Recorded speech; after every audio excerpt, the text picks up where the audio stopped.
मेधा शुरू से ही पढ़ने में होशियार और मेधावी छात्रा थी। अच्छी पढ़ाई के बाद अच्छा कॉलेज सिलेक्शन और फिर बहुत अच्छी जॉब। तूने तो मेरा नाम रोशन कर दिया मेधा। अरे लेकिन ये जो काम करने का तरीका है ना, इसे बदल ले। 18 घंटे काम करेगी तो कल को बच्चा कैसे संभालेगी? तुम्हारी तरह पागल नहीं हूँ माँ, जो बच्चे और परिवार में फंस जाऊँ। मैं तो जिंदगी खुल कर जीऊंगी। सब कहने की बात होती है बेटा, अपने बच्चे का सुख हर कोई चाहता है। वक्त बीतता है और मेधा की शादी हो जाती है। शादी के कुछ सालों में ही मेधा एक सुंदर सी बेटी की माँ बन जाती है। अरे यार, मेरी मैटरनिटी लीव खत्म हो रही है, क्या करे? माँ भी नहीं आ सकती, कैसे मैनेज करूँ? ऐसा करते हैं, इसके लिए एक केयर टेकर रख लेते हैं, वो देखा करेगी इसे। मेधा को पति की बात जच जाती है और वो केयर टेकर की तलाश शुरू कर देती है। एक दिन उन लोगों के घर एक महिला आती है जो दिखने में पढ़ी लिखी लगती है। जी, क्या काम है आपको? मैम, मेरा नाम स्नेहा है। आपका एड देखा केयर टेकर का, क्या मैं आपके यहाँ काम कर सकती हूँ? हाँ, क्यों नहीं, लेकिन आप तो अच्छे घर की लगती हैं, फिर नौकरी क्यों? दरअसल मेरे ससुराल वालों ने मुझे घर से निकाल दिया क्योंकि मैं माँ नहीं बन सकती और माता पिता भी नहीं है इस दुनिया में। तो अरे अरे, कोई बात नहीं, तुम लक्ष्य को ही अपना बच्चा समझो और यहीं रहना, और किसी भी चीज की जरूरत हो ना तो बता देना। नेहा खुशी खुशी लक्ष्य को संभालने लगती है। रात को जब मेधा घर पर आती है, अरे क्या बात है स्नेहा, तुमने खाना नहीं खाया क्या? अरे दीदी, आपका बेटा टाइम दे तब ना। अरे तो जब वो सोता है तब खा लिया करो। तब तो मैं इसके पास ही बैठी रहती हूँ। कोई मच्छर या कीड़ा काट ले लक्ष्य को तो अब आप पकड़ो, मैं खाना खा लेती हूँ।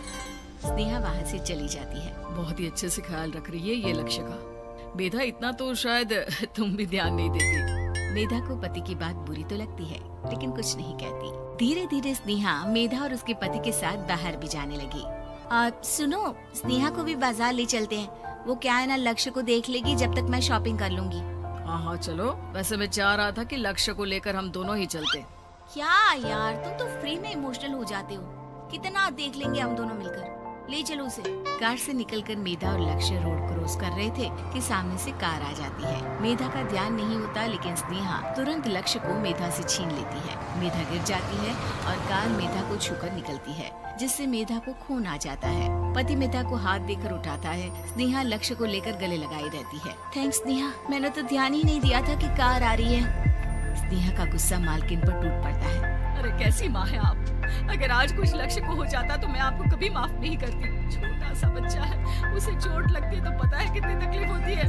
पति भी स्नेहा को देखने लगता है कि उसे क्या हो गया। मेधा को स्नेहा पर काफी गुस्सा आ जाता है। घर आकर कहती है, देखो स्नेहा, माना तुम लक्ष्य को बहुत प्यार करती हो, लेकिन वो मेरा बेटा है।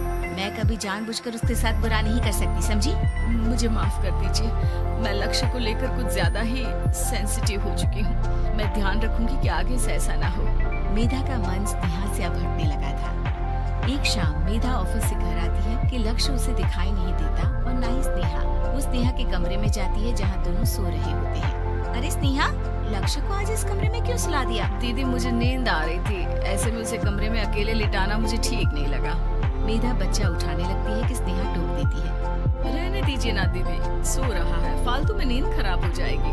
मेधा को गुस्सा आ जाता है और वो बच्चा उठाकर वहाँ से चली जाती है। अगले दिन मेधा स्नेहा को बुलाती है, साथ में एक और लड़की खड़ी होती है। स्नेहा, अब तुम अपना कुछ और देख लो, हम लोगों को नई केयर टेकर मिल गई है, तुम इस हफ्ते घर छोड़ देना। स्नेहा का मन लक्ष्य को छोड़ने का नहीं करता, लेकिन नौकरी तो नौकरी होती है ना। स्नेहा घर से चली जाती है। धीरे धीरे महीने और साल बीतते जाते हैं और लक्ष्य एक नौजवान लड़का हो जाता है। लक्ष्य, आज मुझे मंदिर जाना है, ले चलोगे? ठीक है माँ, एक काम करके भी वापस आता हूँ, तब तक आप और पापा दोनों तैयार हो जाइए। दोनों तैयार होकर बैठ जाते हैं, लेकिन लक्ष्य काफी देर तक नहीं आता। अरे मेधा, फोन तो करो लक्ष्य को, देखो क्या हो गया उसे। मेधा फोन करती है तो पता चलता है कि लक्ष्य का एक्सीडेंट हो गया है और वो सिटी अस्पताल में है। जल्दी चलिए, पता नहीं कैसा होगा मेरा बेटा। अरे चिंता ना करो, सब ठीक होगा, मैं अभी कार निकालता हूँ। दोनों मियाँ बीवी अस्पताल पहुँचते हैं, जहाँ वो लोग देखते हैं कि लक्ष्य बिस्तर पर पड़ा होता है। एक महिला इन्हें यहाँ लेकर आई है, वो वहाँ बैठी है, लेकिन फिलहाल तो आप लोगों को इनके लिए किडनी का प्रबंध करना होगा। एक्सीडेंट में इसकी किडनी डैमेज हो गई है। मेरी ले लीजिए डॉक्टर साहब, मेरे बेटे को बचा लीजिए।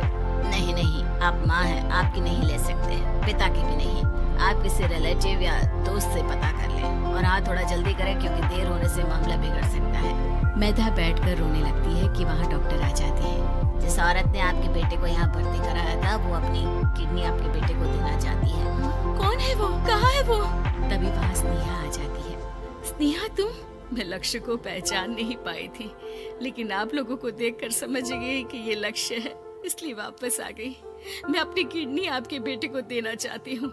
मेरी अपनी तो कोई औलाद नहीं, लेकिन लक्ष्य में मैंने हमेशा अपना बच्चा देखा। तुम धन्य हो स्नेहा जो इतने साल में भी लक्ष्य को भूल नहीं पाई।